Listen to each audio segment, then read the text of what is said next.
রাধে কৃষ্ণ বন্ধুরা, কেমন আছেন আপনারা? আশা করি সবাই ভালো আছেন।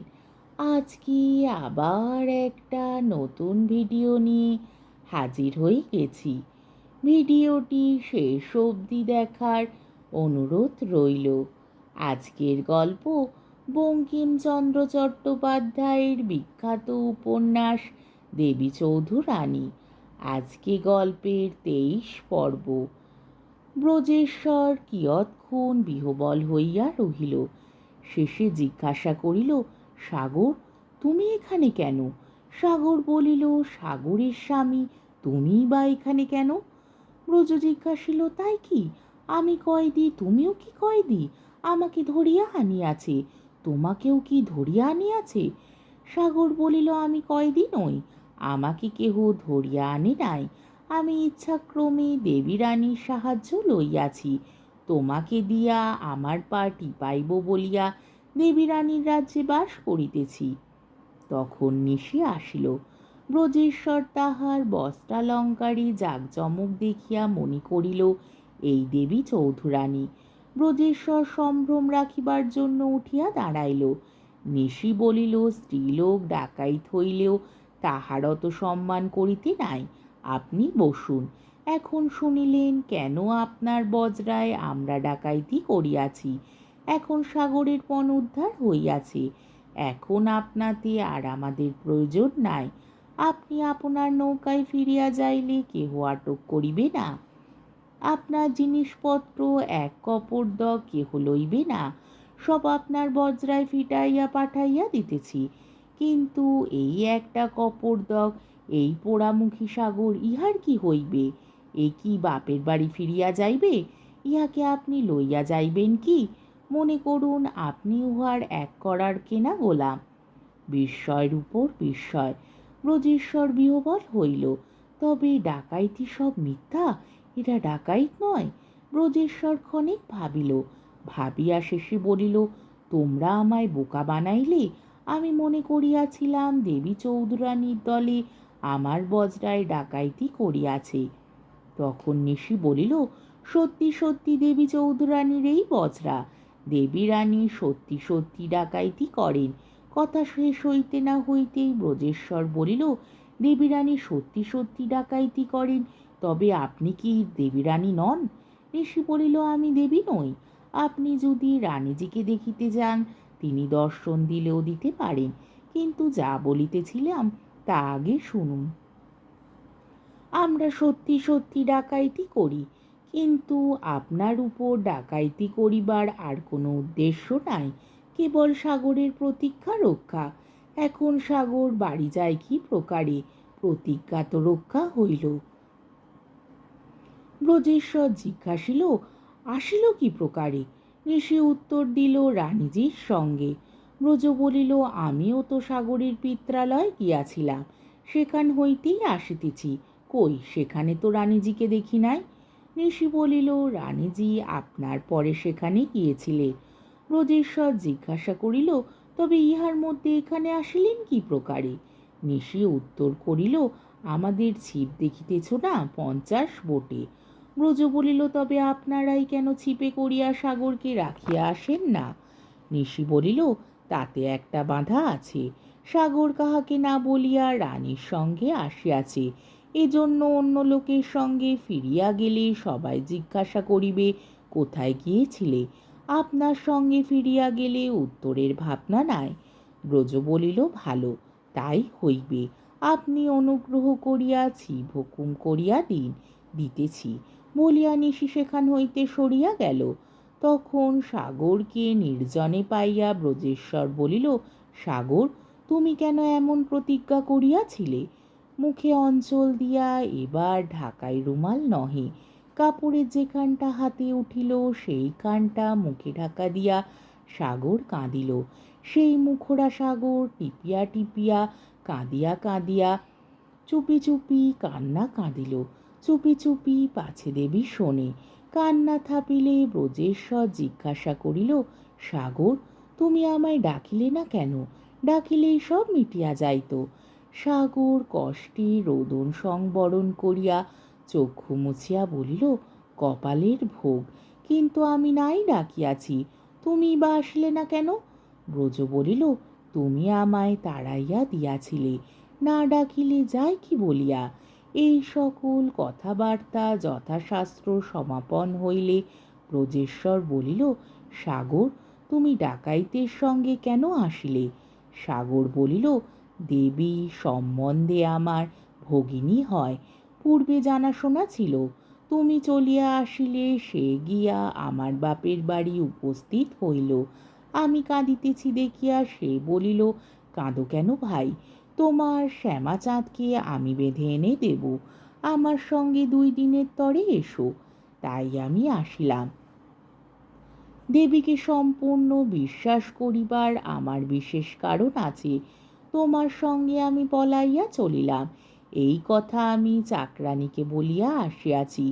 তোমার জন্য এইসব আলবোলা সটকা প্রভৃতি সাজাইয়া রাখিয়াছি। একবার তামাক টামাক খাও, তারপর যেও। ব্রজেশ্বর বলিলেন, কই যে মালিক সে তো কিছু বলে না। তখন সাগর দেবীকে বলিল, এখন আপনি ছিপ হুকুম করিলেই যাই।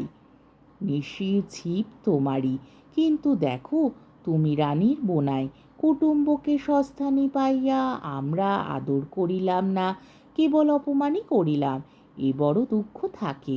আমরা ডাকাইতি বলিয়া আমাদের কি হিন্দুয়ানি নাই? ব্রজ জিজ্ঞাসিল, কি করিতে বলেন? নিশি উত্তর করিল, প্রথমে উঠিয়া ভালো হইয়া বসো। নিশি মসনদ দেখাইয়া দিল। ব্রজেশ্বর শুধু গালিচায় বসিয়া ছিল, বলিল, কেন, আমি বেশ বসিয়া আছি। তখন নিশি সাগরকে বলিল, ভাই, তোমার সামগ্রী তুমি লইলিয়া বসাও, জানো আমরা পরের দ্রব্য ছুঁই না। হাসিয়া বলিল, সোনা রূপো ছাড়া। ব্রজ বলিল, তবে আমি কি পিতল কাঁসার দলে পড়িলাম? ঋষি বলিল, আমি তো তা মনে করি। পুরুষ মানুষ স্ত্রীলোকে তৈজসের মধ্যে, না থাকিলে ঘর সংসার চলে না, তাই রাখিতে হয়। কথায় কথায় সক্রি হয়, মাজিয়া ঘষিয়া ধুইয়া ঘরে তুলিতে নিত্য প্রাণ বাহির হইয়া যায়। এ ভাই সাগর, তোর ঘটি বাটি তফাৎ কর, কি জানি যদি সক্রি হয়। ব্রজ বলিল, একে তো পিতল কাঁসা, তার মধ্যে আবার ঘটি বাটি, ঘড়াটা গারোটার মধ্যে গণ্য হইবার যোগ্য নই। ঋষি বলিল, আমি ভাই বৈষ্ণবী, তৈজসের ধার ধারি না, আমাদের দৌড় মালসা পর্যন্ত। তৈজসের খবর সাগরকে জিজ্ঞাসা করো।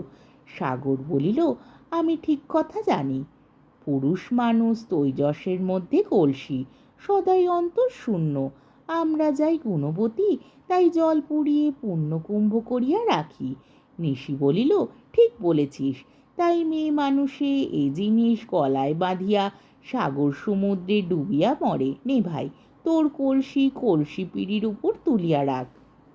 ব্রজ বলিল, কলসি মানে মানে আমি পিঁড়ির উপর উঠিতেছি। এই বলিয়া ব্রজেশ্বর আপনি মসনদের উপর উঠিয়া বসিল। হঠাৎ 2 দিক হইতে 2 জন পরিচারিকা, সুন্দরী যুবতী, বহুমূল্য বসনভূষণ ভূষিতা, 2টা সোনা বাঁধা চামর হাতে করিয়া ব্রজেশ্বরে 2 পার্শ্বে আসিয়া দাঁড়াইল। আজ্ঞা না পাইয়াও তাহারা ব্যজন করিতে লাগিল। নিশি তখন সাগরকে বলিল, যা, এখন তোর স্বামীর জন্য আপন হাতে তামাকু সাজিয়া লইয়া আয়।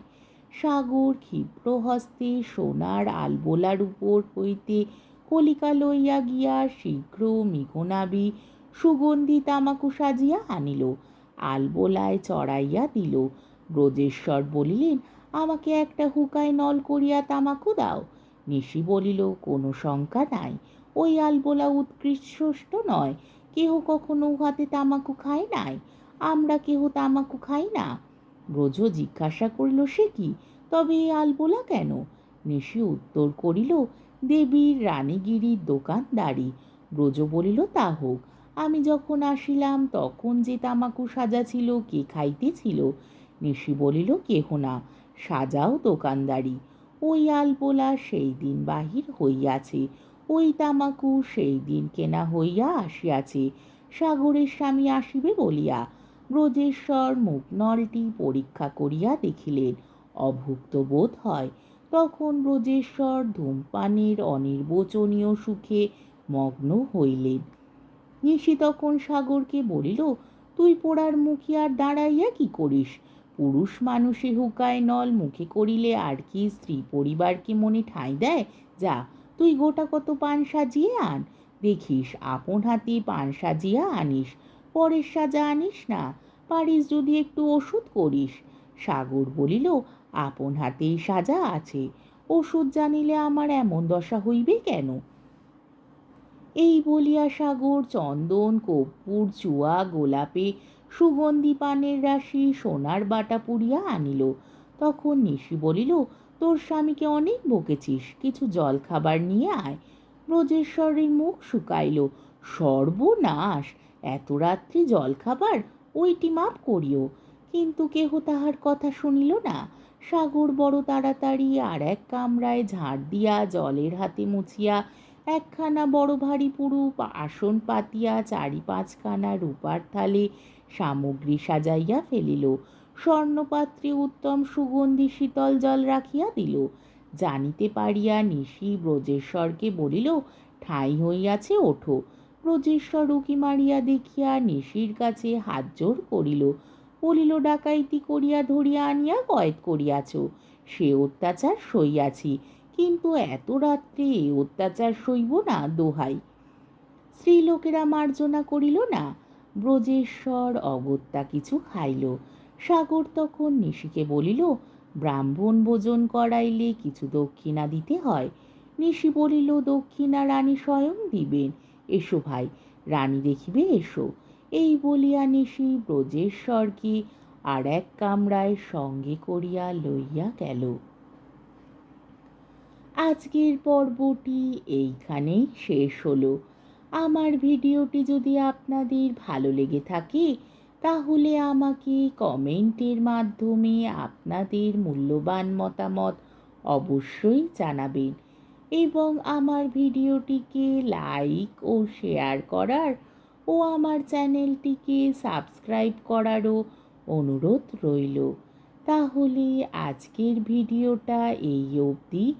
পরের দিন আবার এই গল্পেরই 24 পর্ব নিয়ে হাজির হয়ে যাব।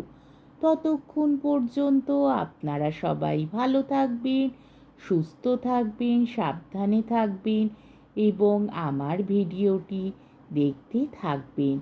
তাহলে আজকে আসি। রাধে কৃষ্ণ।